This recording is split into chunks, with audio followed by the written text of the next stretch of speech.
The Camas mom, accused of killing her husband and then writing a children's book about grief, is facing more criminal charges. Kouri Richins is now facing charges for mortgage fraud, insurance fraud, and forgery.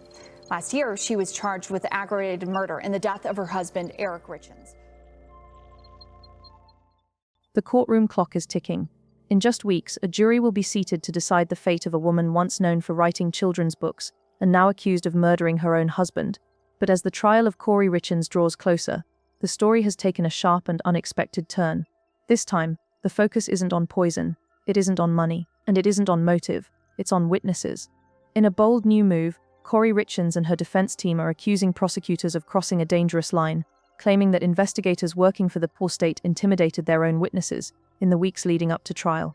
According to newly filed court motions, text messages exchanged between investigators and witnesses reveal threats, pressure, and language that the defense says has no place in a fair justice system. If true, these allegations could complicate a case that has already captured national attention, because at the center of it all is a story that shocked the public from the beginning. A husband dead from fentanyl poisoning, a wife accused of slipping the drug into a drink, and a life insurance payout that prosecutors say was the motive but never materialized. Now, with jury selection just days away, the defense claims the prosecution is playing dirty behind the scenes. What do the messages actually say? Do these actions rise to the level of witness intimidation, or are they aggressive but lawful trial prep? And could this controversy impact what jurors are ultimately allowed to hear? This is not just a murder trial anymore, it's a battle over credibility, pressure, and the limits of prosecutorial power, and it may change everything. At first glance, the woman at the center of this case did not look like someone the justice system was preparing to put on trial for murder. She was a mother, a businesswoman, a children's book author who once wrote about grief, healing, and helping children process loss. And yet, in just a few weeks, she will stand before a jury accused of poisoning her own husband to death. As the trial approaches, the case has taken a dramatic and unexpected turn, one that could reshape how the jury sees not just the accused, but the prosecution itself. Because now the defense is making a serious allegation that the state may have crossed a line by intimidating its own witnesses. This is not a minor procedural dispute. This is a claim that strikes at the heart of a fair trial. And to understand why it matters, we have to go back to the beginning, a death that raised questions in March of 2022. A man was found dead inside his home. The cause of death was ruled a fentanyl overdose. At first it appeared tragic, but not necessarily criminal. Accidental overdoses, sadly, are not rare. But investigators quickly noticed things that didn't sit right. According to prosecutors, the fentanyl did not enter his system by mistake. They allege it was deliberately administered, mixed into a drink, a Moscow Mule, served inside the home, and even more troubling, this was not the first alleged attempt. Prosecutors say that weeks earlier, on Valentine's Day, there was another incident. A sandwich, poisoned, an attempt that failed. This time, they claim, the poisoning worked. The man died, and the investigation turned toward the person closest to him, his wife. The image versus the allegation from the outside. The marriage looked stable, a family with 3 young sons, a large home, a woman running real estate deals and business ventures. But prosecutors argue that behind closed doors, finances were spiraling. They say the accused was deeply in debt, that hard money loans were piling up, that financial pressure was mounting. And according to the state, there was a motive. They claim she believed her husband's death would free her financially through inheritance and life insurance. But there was a problem. Her husband had taken steps to ensure that if he died, she would not benefit financially. Which raises a chilling question. If the motive was money, why move forward anyway? That is one of the questions the jury will eventually have to answer. From grief to charges, after her husband's death, the woman wrote and published a children's book about grief, a story meant to help kids cope with the loss of a loved one. To many, it seemed like a grieving widow trying to help her children and others process tragedy. To prosecutors, it was something else entirely. They say it was part of a disturbing contradiction between public image and private actions. Eventually, charges were filed: murder and attempted murder related to the earlier alleged poisoning attempt. She pleaded not guilty and publicly declared that she would fight. "This is war," she said. The trial clock starts ticking now. The trial is almost here. Jury selection is scheduled to begin in just weeks. Testimony could last more than a month. And as both sides prepare to face each other in court, a new legal battle has erupted, outside the jury's view but with potentially massive consequences. The defense has filed a motion that accuses the prosecution of witness intimidation. Not of defense witnesses, but of their own witnesses. The defense strikes back according to court filings. The defense says it was contacted by one of the state's witnesses. This witness, identified only as W1, allegedly reached out asking for help protecting themselves from the prosecution's investigators. That alone is unusual. But what followed was even more serious. The defense says the witness shared text messages that they argue show threats, pressure, and intimidation by a lead detective. The defense didn't mince words. They called it blatant witness intimidation, and they attached the messages as evidence. The texts that raised alarms in the messages.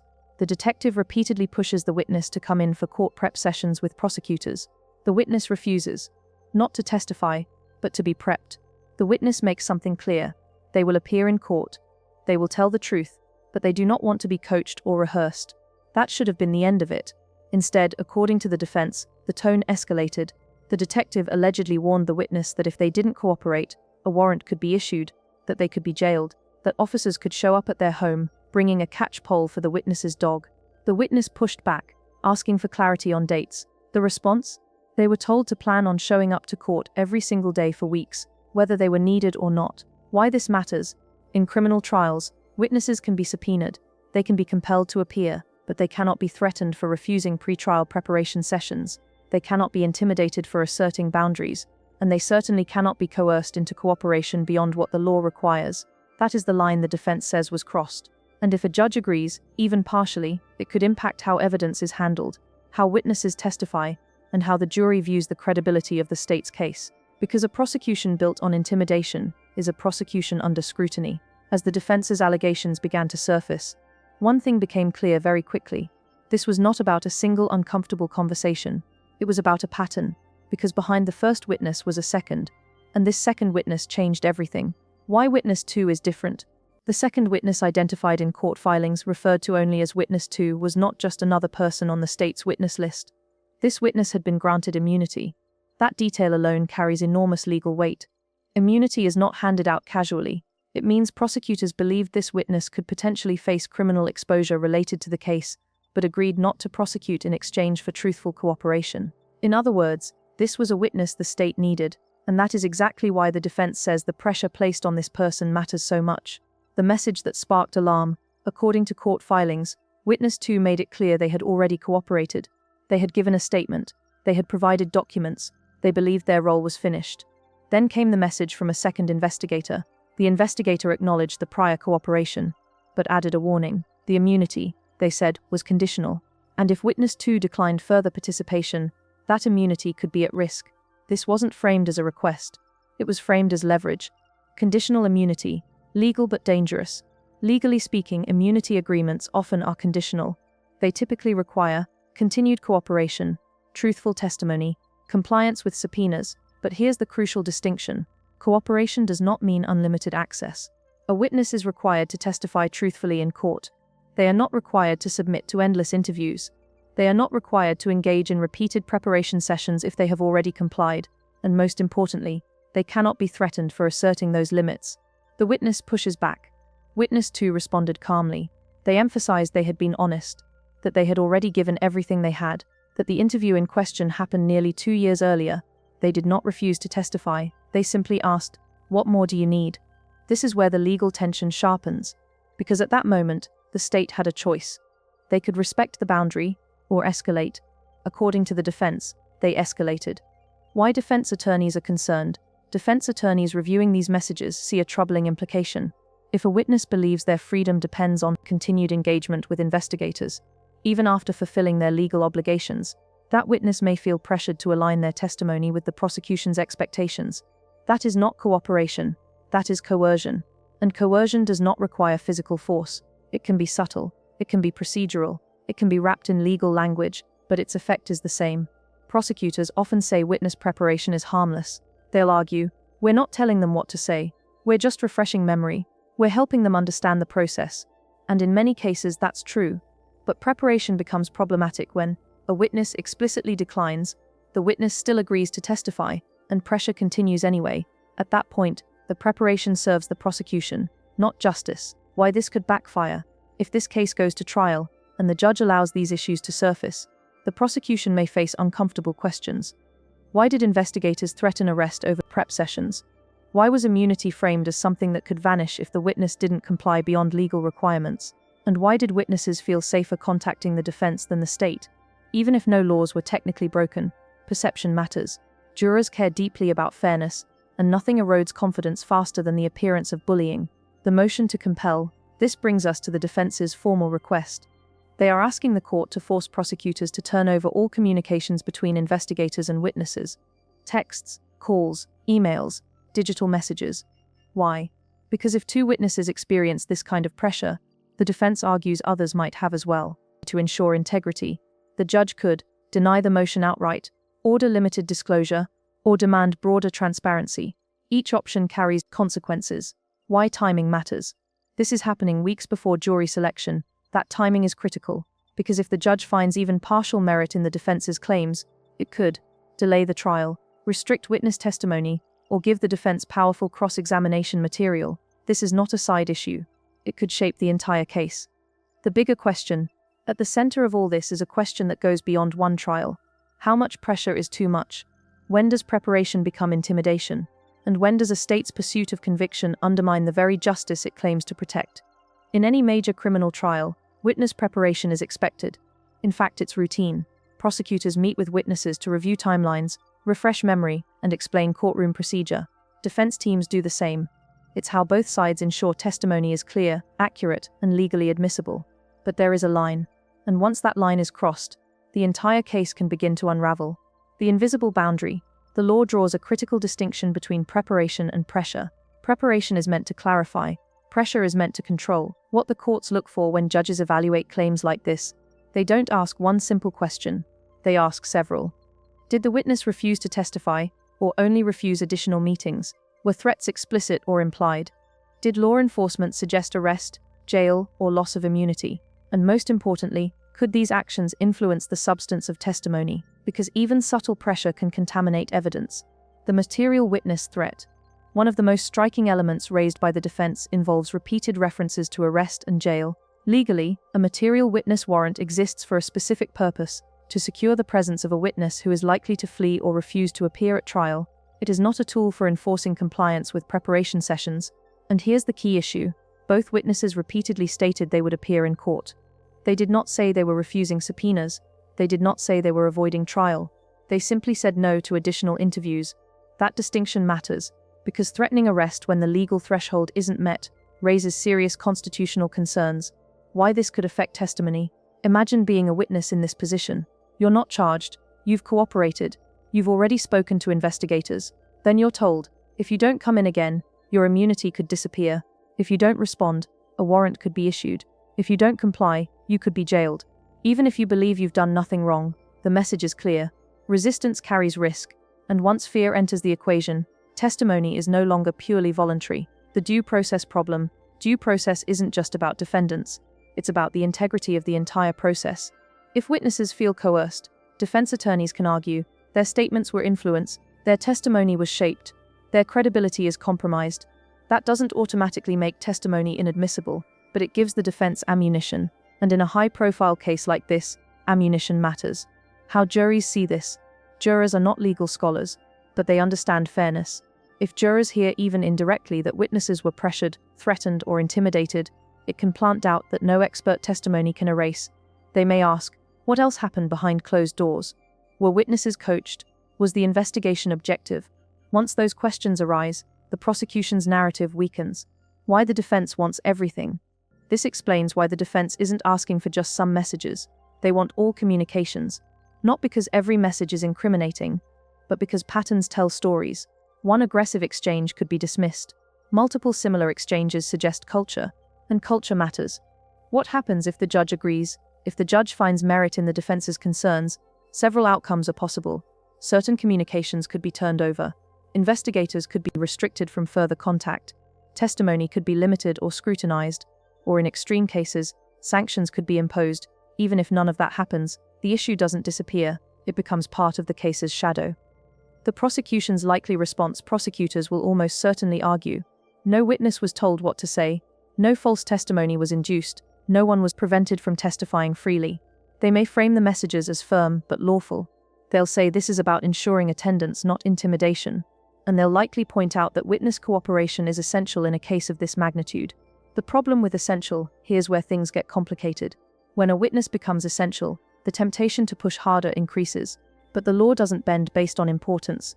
In fact, the more important a witness is, the more carefully they must be treated. Because the higher the stakes, the greater the risk of overreach. A case already under a microscope, this trial was always going to be watched closely. A children's book author, a husband dead from fentanyl poisoning, financial motives, family dynamics, public fascination. Now add alleged witness intimidation to that list. Suddenly the focus isn't just on what happened in 2022. It's on what's happening right now, what this means moving forward. Even before the first juror is seated, lines have been drawn. The defense is signaling, we will challenge everything. The prosecution is signaling, we stand by our conduct. And the judge is about to decide how much of this fight the jury will ever see, because once a trial begins, some battles are fought quietly, others change the entire course of the case. Long before the first witness takes the stand, before opening statements, before a single piece of evidence is shown, this case is already on trial, not in front of a jury, but in the shadows of procedure, power, and perception. Why this moment matters. Every criminal trial has pressure, but not every trial carries this level of scrutiny before it even begins. The accusations surrounding witness intimidation have added a new dimension, one that neither side can fully control anymore, because once the defense raised these concerns in open court, the narrative shifted. This is no longer just about whether Kouri Richins poisoned her husband. It's also about how the state built its case. The jury that hasn't been seated yet. When jury selection begins, potential jurors won't just bring their life experiences, they'll bring expectations. And in high-profile cases like this, expectations are shaped long before voir dire. Jurors may not know details, but they sense tone. And the tone here is conflict, aggression, allegations, power struggles behind closed doors. That matters, because jurors instinctively look for balance. And when one side appears to be pushing too hard, sympathy can quietly shift, the defense's strategic win. Even if the judge ultimately denies the motion to compel, even if no sanctions are imposed, the defense has already achieved something critical. They've planted doubt, not about guilt or innocence yet, but about process. And in criminal trials, process is sacred. The defense will now have room to argue. Investigators were overzealous. Witnesses felt pressured. The state prioritized conviction over fairness. Those arguments don't need to be proven outright. They just need to linger. The prosecution's dilemma. The prosecution faces a delicate task. They must defend their conduct, maintain credibility, avoid appearing heavy-handed, and keep witnesses cooperative without crossing lines. Every future interaction will now be watched, every message measured, every decision scrutinized, because once conduct is questioned, it never fully fades. What the judge represents at the center of this storm stands the judge, not as an adversary, not as an ally, but as a gatekeeper. The judge's rulings will decide what the jury hears, what stays behind the curtain, and how much of this controversy becomes part of the trial record. Judges are acutely aware of one thing, above all else, appellate risk. If a conviction is later challenged on grounds of witness coercion, the entire case could be jeopardized. That reality alone forces caution. The risk for both sides. For the prosecution, push too hard, and you risk alienating the court and jury. For the defense, push too aggressively, and you risk appearing to distract from the evidence. This is a chess match now. Every move calculated, every word deliberate. What has unchanged, despite everything? One thing remains constant. The allegations against Kouri Richins are severe. A husband is dead. Fentanyl was involved. Financial motives will be argued. Intent will be dissected. The state's case does not vanish because of these disputes, but it does become more fragile. The human element, lost in the legal maneuvering, is a human reality. Witnesses are not attorneys. They are not trained for confrontation. They are not insulated from fear. When ordinary people are pulled into extraordinary cases, how they are treated matters. Because justice is not just about outcomes. It's about how those outcomes are achieved. The story. The jury will ultimately hear when this trial finally begins. Jurors will be asked to decide one central question. Did Kouri Richins intentionally kill her husband? But behind that question will be others. Was the investigation fair? Were witnesses free to speak? Can the state's narrative be trusted? Those questions don't appear on verdict forms, but they shape verdicts all the same. The final reality. No matter how this case ends, whether in conviction, acquittal, or appeal, it will be remembered as more than a murder trial. It will be remembered as a case that tested boundaries, between preparation and pressure, between authority and restraint, between justice and ambition, and in that sense the trial has already left its mark. If you want to understand how cases like this unfold, not just what happens but why it matters, stay with us. Like the video, share it with someone who follows true crime, And subscribe for more stories where the truth lives between the lines, because in the courtroom, every detail counts.